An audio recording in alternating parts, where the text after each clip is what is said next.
Hello. Good afternoon, everyone. I hope you are finding today's sessions enjoyable, and hopefully you'll also take some time to enjoy our beautiful city, Istanbul. I'm from here. It's great to see you all, our panelists and everyone here. We'll be talking about regulations and practices that are shaping up the regulations, the new ones. So, as a Turkish lawyer, I think it's fair to say that we are having an exciting time here in Turkey, as the longly awaited crypto law is expected to be enacted this year. But we should be careful because the draft law that we see hints at more rules to come as secondary pieces of legislation. So, our regulatory journey will expand into 2025 and likely beyond. While we are here in Turkey, the topics that we will be discussing today are not just limited to our regulatory landscape. We are also going to talk about global laws, regulations, and practices which are shaping up the crypto industry, enhancing innovation and also attracting more types of investors into the ecosystem. So I'm joined by three fantastic panelists today. So let me introduce them to you. Marina Kostova is from Crystal Intelligence. She's the COO. Rinis Notins, Executive Director at Latvian Blockchain Association. And Kafkas Sönmez is the CEO of KTI. So welcome. Thank you very much. Yeah. So I have a general question to all of you. Maybe you can give us some update about what you've been doing lately as it relates to our topic today. I'll start then. So, for the last 5 or 6 years that Crystal Intelligence was operating on the market, we have been convinced that we should do as much as possible to make compliance easy for customers, for the market participants. And of course, I remember 2019, so I was laughed at many conferences, and people were telling me, why do we want for crypto, what is that, and why do you bring no solution in there? But things have changed since then, and right now I think the best do is to show that not only blockchain, we're using blockchain for its benefit of transparency, for trust, but there are also solutions that make it readable, make it comprehensible. And the data that you see stored on the blockchain can be further utilized for the build-up of more trust. And I think that's our role, that's what we're doing, supporting not only institutions, financial institutions that have to comply with the regulations, of course, and have to design how they evolve and expand in the current ecosystems and landscapes, but also supporting law enforcement and various cybercrime units in their mission to actually protect users of crypto or many other people from scams and Ponzi schemes that are existing in crypto, or from any bad actors that are utilizing digital assets to vulnerable victims. So yeah, these two aspects of our work, we have been focused on that since forever, and happy to see right now how these both of these angles actually play their role. Thank you. Yes, as chairman of Latvian Blockchain Association, one of the most important parts of our job is actually to work with regulators and work with the adoption of MiCA regulation, which we are today talking about. And that includes, of course, there's different laws that guides MiCA adoption, although it's regulation which is directly applicable to all EU states. There's also local legislation on fees, how much you have to pay to be a licensed subject, and so on. It comes together with that needs to be implemented in local legislation. So we are working closely with regulators, with the politicians. As well, we are also building a community, a business community in Latvia, and the main goal of the whole association is to make Latvia the crypto hub in the EU. And why it is important, especially now, because the MiCA regulation, which we'll discuss in more detail, basically gives the opportunity for company to choose one European state and from there serve the whole EU market. So we want this one state to be Latvia. We want you to come to Latvia and expand your business from Turkey or some other country to European Union and tap into that 480 million people in European Union that could be your customers. And besides that, we are also as an association working on different local legislations. That includes being able to pay base capital or share capital with cryptocurrencies in Latvia, being able to pay some of the taxes with cryptocurrencies in Latvia.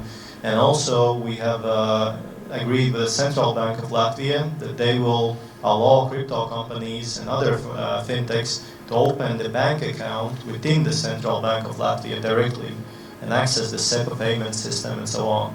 So that's in a nutshell what we do, and yeah.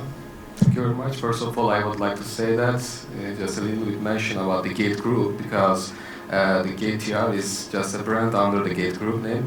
So first of all, the thing is that Gate Group is just serving around 40 million users around the worldwide and 2,000 different payers. So around 2 years after the government, maybe 5 years, let's say, exceed the 5 years, after the governments just detect that this area need to be regulated, our company or group also just found that we have to work this area. That's why, let's say, 6 or 7 countries, we just obtained like licensing and collecting and registering companies. So, such as like Lithuania, Malta, Italy, Hong Kong, and recently we just established our company in Turkey around 2022. So from the 2022, I would like to say that GateTR just totally complies with all the local institutions, including the government institutions, which is related to legal things.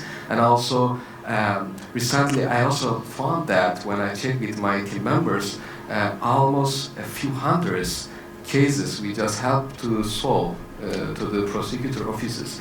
So the thing is that we are really willing that to be compliant all the regulations which is coming in the soon, very soon, especially if we talk about the Turkey, probably everyone's also having information about that. Maybe in this month, maybe at least maybe next month, we're gonna see some regulations. So we are just totally trying to be obtaining all the licensing in the worldwide, all the countries, including the Turkey. So that's all I would like to say. Yeah, thank you very much. Really nice. I mean, Mika, as you mentioned, I mean, it's pivotal for Web3 and crypto industry in Europe.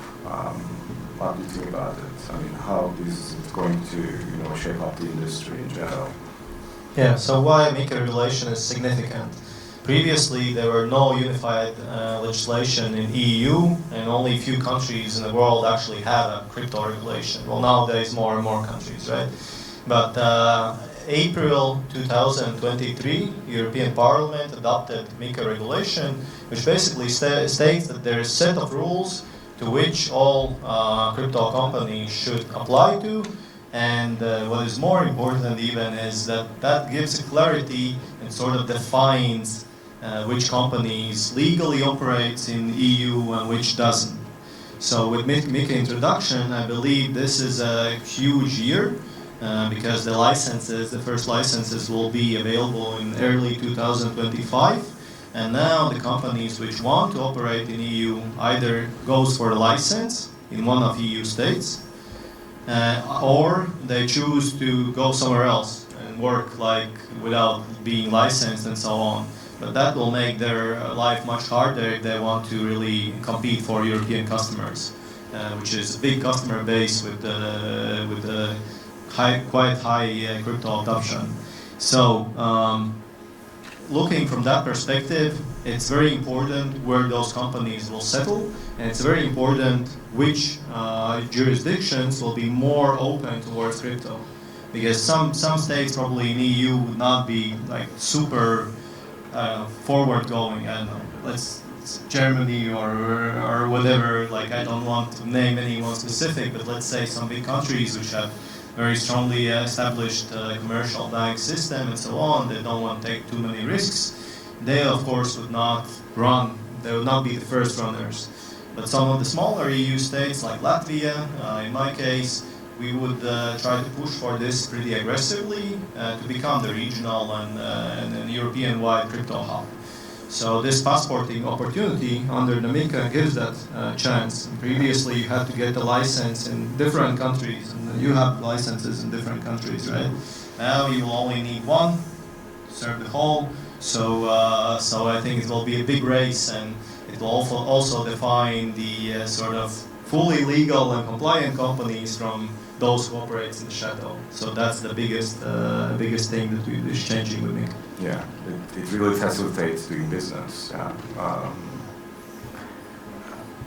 Well, my second question is to you, Marina. It's about compliance practices. So the authorities tend to have a stricter sense in the case of crypto services, but there should be some loopholes and some challenges, and maybe you can give us your ideas about how to fix them. Oh yeah, of course. Well, first of all, of course, the proposed legislation is still not full, and well, the space develops, and of course there are new products being invented there, and it's always a race against, how we invent tools to identify bad actors, and bad actors are trying to identify new ways of, scamming people or collecting funds illegally or something like that. So, of course, any legislation is going to be a little bit behind, on where the innovation is. And this creates, of course, a gray area, which is still making a lot of people to, awake at night, thinking about, again, whether they should stay under the MiCA legislation or they should move their business somewhere else, causing a problem of jurisdictional arbitrage, which was a problem for crypto space for many, many years. So, yeah, I would say that this will, I don't see how this will be actually resolved in the next, maybe year, or maybe even longer than that. Anyway, the DeFi aspect, should be covered better, should be clarified better. So we are expecting more updates, actually, to the proposed legislation, which is in progress, I guess. But then the next question is, okay, the legislation is in place, and we are starting seeing licensed companies operating, fully licensed companies. What does it mean? That means a lot of supervisory action that has to be deployed towards that. That means a lot of people and the regulators monitoring actually what's going on, and it's not existing at this moment, right? So this creates an additional burden on the company side. I cannot imagine how many people do you have in the compliance team right now. I think quite a lot, yeah. And of course, your problem is that anytime you're adding new additional blockchain, you literally have to hire at least one more person to cover that blockchain, because the activity there increases the exponential amount of stuff to monitor, data to monitor. So that means much more people have to be hired by companies like yours, and much more people will have to be hired by regulators and by law enforcement as well. So all of these people have to be trained. And this is another challenge that we're going to see, because right now I see a particular problem. The industry develops fast, but our understanding about this industry is not developing so fast. So we need to hire these people, train them, establish better practices, better policies to be able to act fast. Because the biggest problem actually that I see is that right now we are not fast enough to prevent stolen funds, laundered funds from being laundered. When these money are leaving the jurisdiction, when the money are going cross-border, and crypto is cross-border, right? The chance of actually catching this money or reverting them back literally goes to almost nothing. It requires additional protocols for countries to interact with each other to stop that. So you really have to have trained people, fast team, and you really have to have an intention from the company to deploy what is called obligation of result and not obligation of mean. So yeah, that's thank you. Yeah, so insightful. Yeah, so interesting. Kafkas Bey, you're a lawyer like me, but also an executive with a global crypto exchange. I mean, how do you see, as a lawyer and an executive, the trends in regulations, both in Turkey and globally? Okay, before I answer this question, I would like to say that I just impressed by Mrs. Marina's introduction. So let's discuss about this thing after the decision. So the thing is that for the Turkey, as you know, before mentioned about this longer perspective, I would like to also say that there is a different trend in the crypto industry right now, at least, because when the crypto projects became famous first time, at least for the many people, on the background of the many people, it was around 2017 or something like that.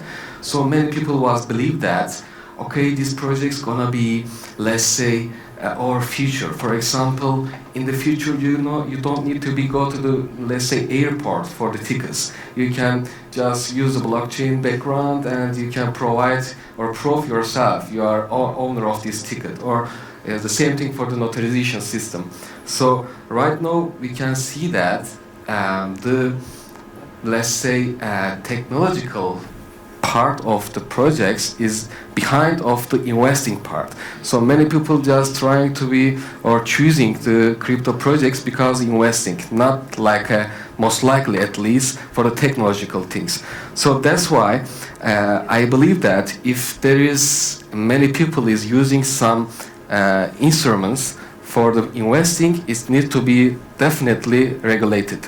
So in this regarding, I think 3 points should be important than others. The first one is maybe, let's say, addressing the financial crimes, because recently we found that many financial crimes, just at least scammers, just like you mentioned that, using the crypto assets, unfortunately, because it's a little bit difficult to track it. So at least after the regulations, we can maybe a little bit solve this problem. Many people maybe thinks that right now there is no any regulation about the crimes, let's say the scammers, but in reality, actually, each country have their own legal law right now. I mean, if you just get scammed by someone, you can also easily address or just, let's say, submit some or you can also contact with prosecutor office and you can just find some solutions maybe. But regulations might be also, let's say, a little bit track the exchange or companies. So this might be also another important thing. And the second thing, just let's say protecting the investor rights, because we also found that investor rights is not defined yet, and we found that many people just using the crypto industry like a area who can earn easily money. Maybe sometimes people also think that it's just a gambling. So we really don't like it, and we really don't think like that. So it also defined all the rights of the humans, of the people who is investing the crypto industry. And the last one is probably the regulations will also help to do innovation and growth this crypto area, because after the regulations, the money will not be feared that much. I mean, in reality, we saw that if there is any fear, the money just escapes immediately. So if you give trust to the people, if you give trust to the money, and money will stay there. And if the money stays, that means people can invest easily this industry, this ecosystem, and we can see the rapid growth in short time. So in the longer perspective, I believe that these regulations will also definitely help to the, let's say, growth to the ecosystem. I'd say that the regulation that we all dream of actually incentivizes companies to truly care about their customers. Yeah. Thank you very much. So, I mean, in Turkey, we are now waiting for this crypto law, and then regulations and everything. So it will increase compliance work, licensing work, and lots of advice to our clients, and most probably foreign investors will be more active in Turkey. I mean, what do you think about the future? This is a general question to all of you, actually. Okay, who wants to start it? Well, if I understood it correctly, what it means for investors and how all those relationships develop. Well, I think the before mentioned thing that the trust will be there. Yeah. If it's a regulated field, and there's trust that there are regular audits done, there is some insights of what is actually going on in the company, that somebody is just not shuffling the funds or not trying to use them for their other company or whatever, the classical financial schemes, then the investments will be there and the sector as a whole will grow. So there's a thin line, of course, about the dream regulation, right? You should create one which really fosters the growth and also does not kill it. So there's a thin line, not to overstep that line. So that's a difficult job that the regulators, together with the politicians and together with the industry, needs to come up. Where is that perfect balance of protecting the customers and protecting the investments, but also not killing the innovation. So hope we'll reach that with some of the regulations we discuss here. Yeah, absolutely. Any other ideas, opinions? Well, we are currently in a quite optimistic market. There is, of course, right now, correction logically happening, but overall, I think everyone is quite optimistic about crypto in general. So that means we're definitely going to see a lot of explosions, ahead of us. So it always happens, the inefficiencies are within the companies, especially big companies. They sometimes become very visible, on the market where there are a lot of activity. So would there be any more like Terra, Lunas, or FTXs? I think yes. So we got to be kind of prepared for that. But the good part of that is that the market learns a lot on that. And most importantly, regulators and investors and regular people learn to differentiate, these events from the true nature of the technology that they're adopting. And I would love to see that. And I would love, I'm moving to what I would love to see actually, and where I'm, with my talks with regulators, I always nudge them to look there. There has to be invented a way to actually reward good behavior by the financial institutions. By good behavior, I mean not only being compliant, but also, again, supporting the ecosystem in the chase after the bad actors in different ways. Blockchain protocols can do it one way. Crypto exchanges can do it the other way around. But anyway, these kind of actions and these kind of intentions has to be rewarded. And that is the key, I think, to the good future. Thank you. Okay, for this question, if we think about, let's say, based on Turkey, I would like to say that I just want to mark one point, which is, I believe, that really important. The MiCA is totally different, probably different than the Turkish regulations. At least it will be, because when I checked the last time, if I am wrong, please correct me, the MiCA was around more than 46 page, but in Turkey it will not be like that. At least in the first stage, it's gonna be just like a little general regulated points. Government will mention it.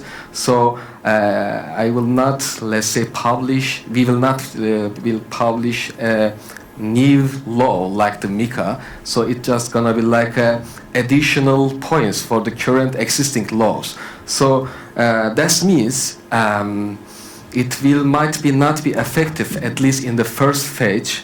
Like the MiCA, but in the secondary, let's say, publishment, it's gonna be more detailed and will gonna be more protective for the users. So I totally agree your points, both of you. But I also would like to mention that another important point for the education, because people still not investing without any financial education. So such kind of companies like us need to be more focused on the educational area, maybe in the future to be educate the people to learn their rights and how they invest or what kind of things need to be important in this industry.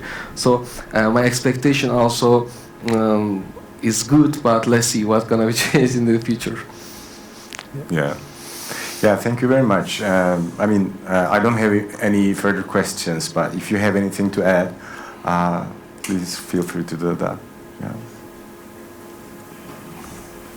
Well, I would just suggest or encourage people from, if you have a company in Turkey and you're doing well, look beyond that, look to European market. There's opportunities as well.